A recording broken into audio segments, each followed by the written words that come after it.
Yeah. Yeah.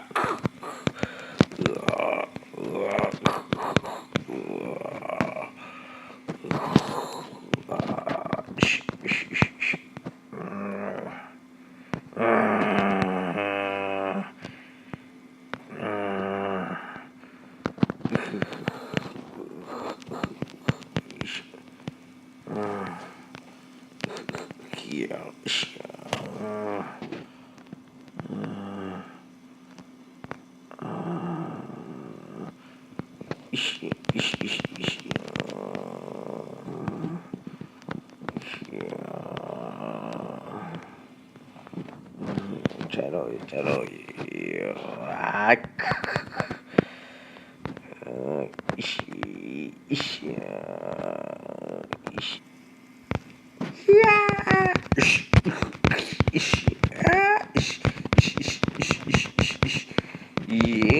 ôi sao mà đánh tao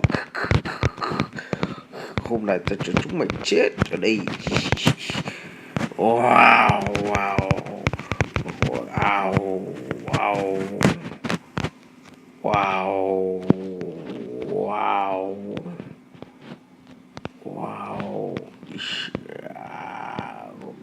wow, wow.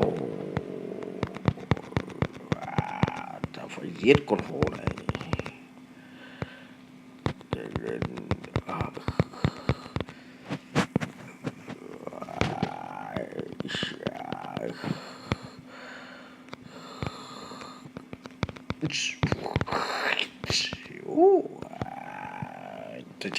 Tôi chạy thôi. Ta lại gặp các người ở đây. Chuyện này ta phải quyết định để đánh nhau cười. Yeah.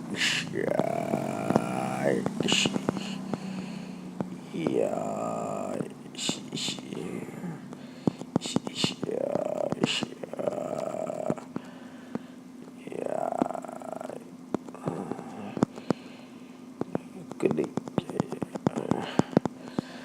thì các người cứ đánh đi, ta phải đi ra đây, ta lên tới như xem các người đánh nhau thế nào. Yeah.